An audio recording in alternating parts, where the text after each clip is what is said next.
Antes de continuar, suscríbete para no perderte los nuevos videos. Si quieres ver un caso o tema cubierto por Paranormal Illicted, entonces ve a criminalillicted.com y llena el cuestionario bajo la pestaña Sugerir un caso. Número 3. Dee Snider, hermana retorcida. Aunque en el escenario interpreta a un duro, el rockero Dee Snider de Hermana Retorcida tiene un punto débil por su familia. Cuando testificó famosamente ante el Congreso, en 1985, Snider se tomó el tiempo para señalar que, por lo que es más que comprensible que Dee y Suzette solían apoyarse mutuamente y en sus 4 hijos, después de que el hermano de Suzette, Vinicio, fue asesinado en 2003. Vicente Jardulio fue encontrado tendido en un charco de sangre en la calle 30 y Broadway en Manhattan en agosto de ese año. Le habían disparado en la cara a corta distancia. Según muchos relatos, Jardulio era un tipo agradable, personal y agradable que podría haberse mezclado con la multitud equivocada. La multitud que Martin Scorsese retrata en sus películas. Como tal, los testigos no se presentaron y los detectives del NYPD tuvieron problemas para centrarse en un sospechoso. Durante medio decenio, la familia Snider esperó una justicia que aparentemente nunca llegaría. Suzette estaba desesperada por su amor hacia su marido. Incluso aprovecharía al máximo la muerte de su hermano. Dee Snider expresó su sensación de impotencia y enfado al deambular sin rumbo por su casa debido al asesinato. Estaba perdida y preocupada por el hecho de que nadie había sido arrestado por el caso frío de Sangre Fría en los años desde que ocurrió. Luego Dee dijo que poco después de la muerte de Vinicio comenzaron a suceder cosas alrededor de la casa. Como se cita en el sitio web southernprose.com, Dee, marcos de fotos cayendo al azar de las paredes. Dee menciona en southernprose.com que cuadros caen aleatoriamente de paredes. Solo son 1 o 2, dice. Hablo de 6 o 12 a la vez. Una noche, Dee y Suzette escucharon el sonido de una batería desde la habitación de su hijo Cody al regresar a casa. Dee llamó a Cody para decirle que habían llegado a casa, pero Cody los sorprendió saliendo de la cocina. Dee afirmó que la casa estaba vacía. No había quien tocara la batería. Por su parte, Dee y yo nos burlábamos de cualquier tipo de actividad paranormal como la raíz de la extrañeza. Pero Suzette pensaba que era algo más. Ella pensaba que Vinicio quería comunicarse desde el más allá para transmitirle algo importante. Una noche, como relató Dee, él y Suzette estaban viendo la televisión en la cama cuando Suzette de repente llamó a Vinicio para que le mostrara una señal de que no estaba descansando en paz. Recibieron respuesta inmediatamente. Dee afirmó que no fue una ilusión ni una respuesta tardía. Fue, Vinicio, haz algo con la tele, y ¡bam!, se apaga. Con la esperanza de tranquilizar a Suzette, Dee contrató a un psíquico para que viniera a su casa y les hiciera una lectura.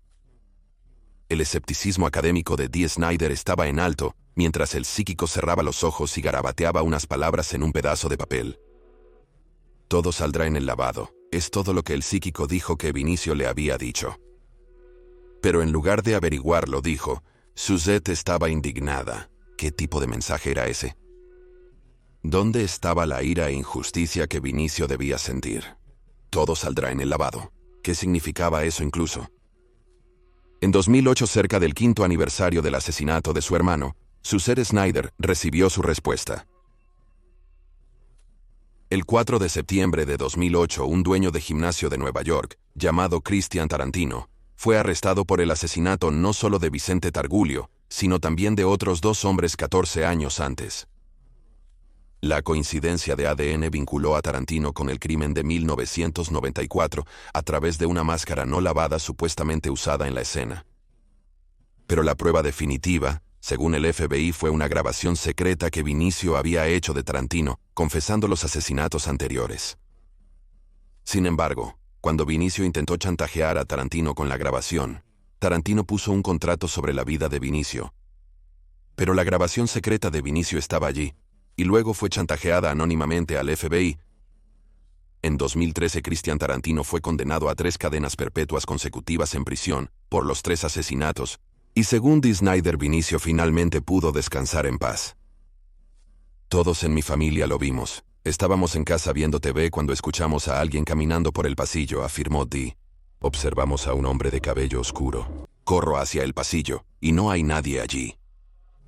Dee y su familia acordaron que vieron al tío Vinicio recientemente. No querían irse para siempre.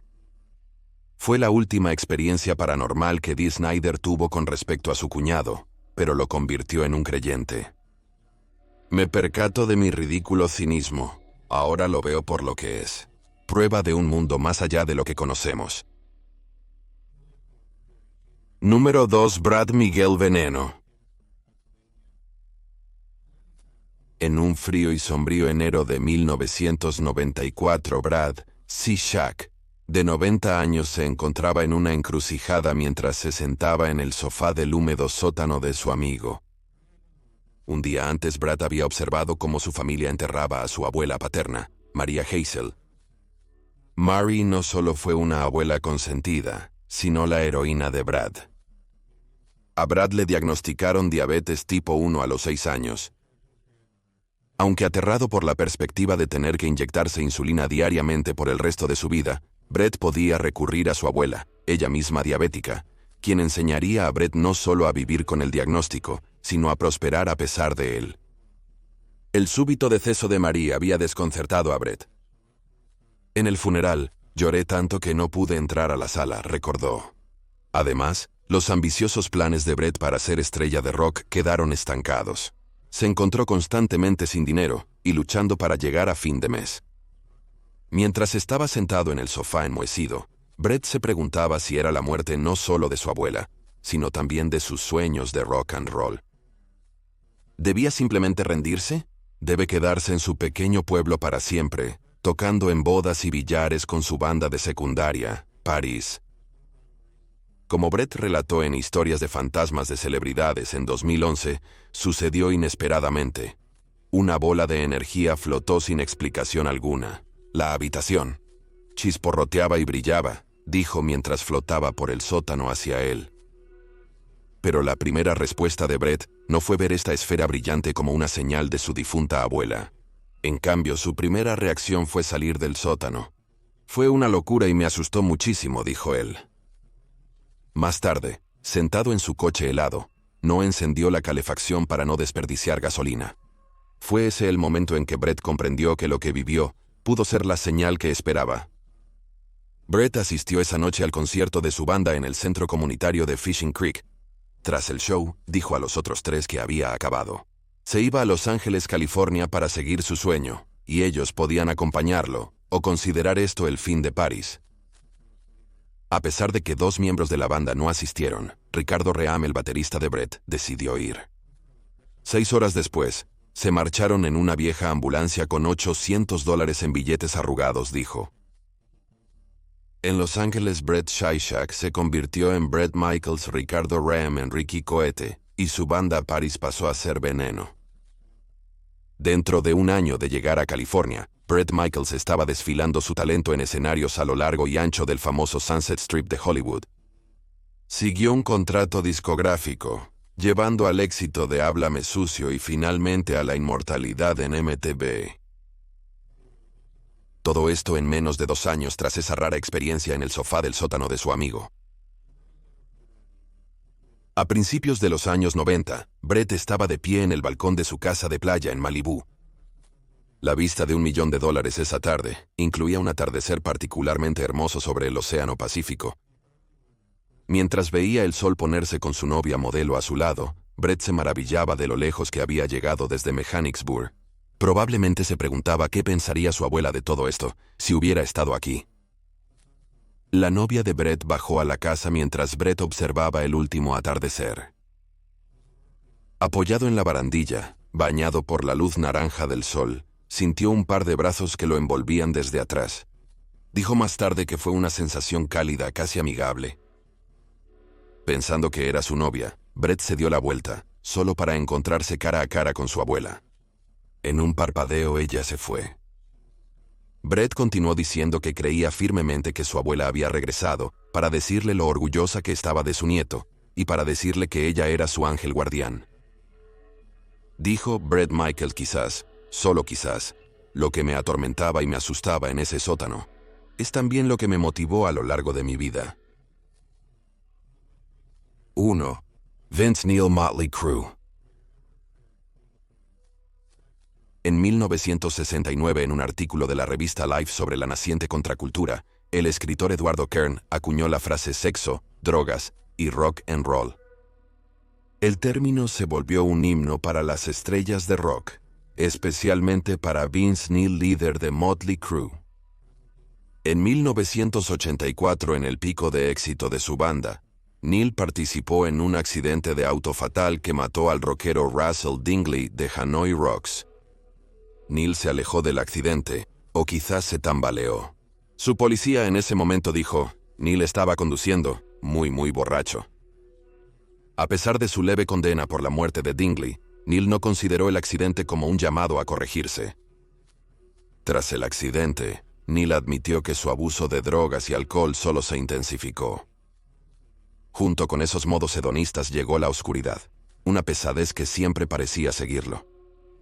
A finales de los años 80, Neil vivía en una mansión en Belcania, California, donde su segunda esposa, Cherie.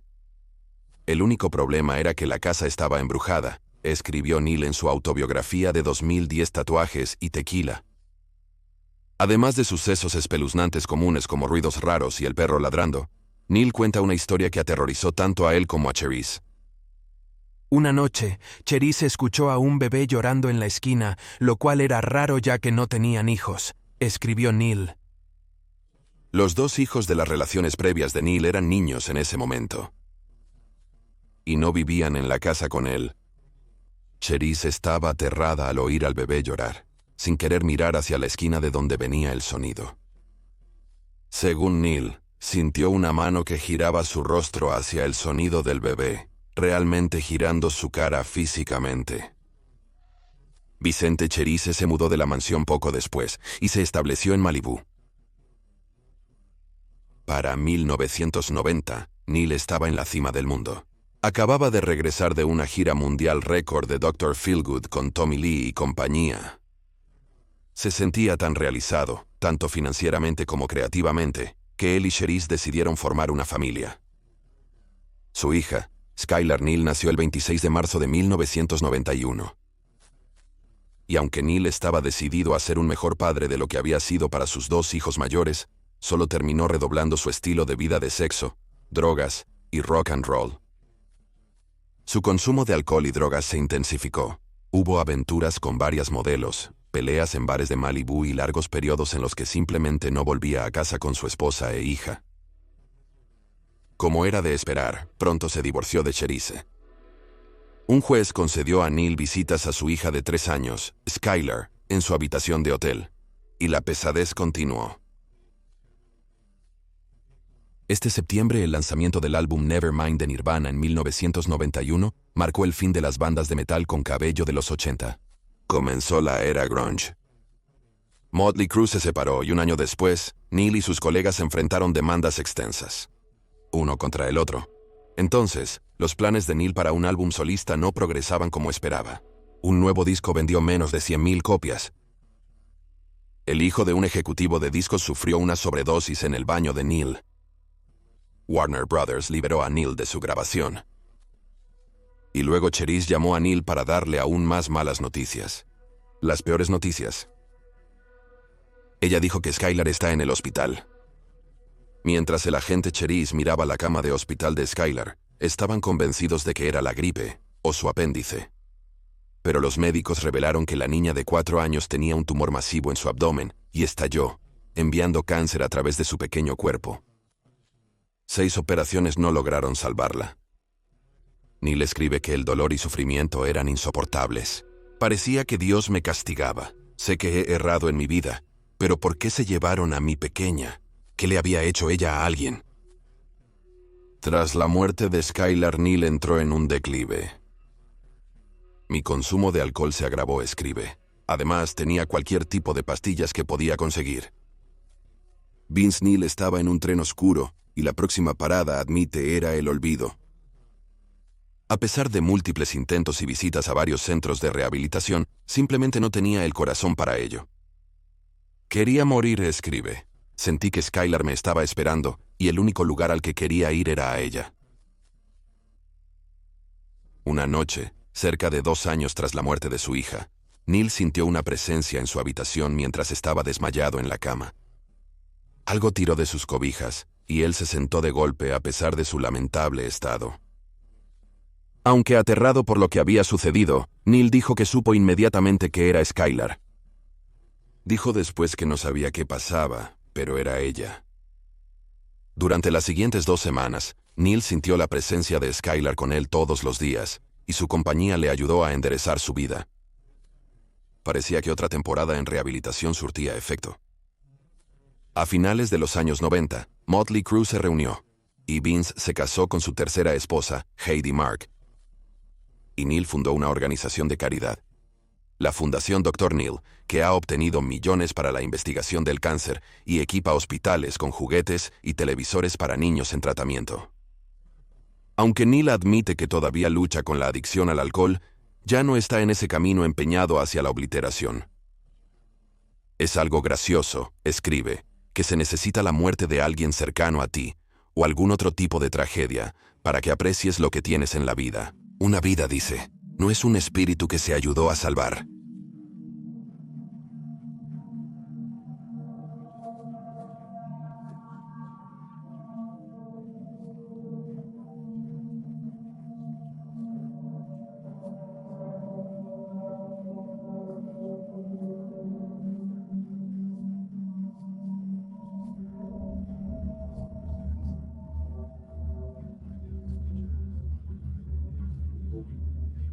Que finalmente se resolvieron, llamado Presentes Criminalísticos en el Asesinato. Managoogle.com está en Stitcher, Spotify, Amazon Music y donde haya buenos podcasts. Pero eso es todo por hoy. Gracias de nuevo por mirar.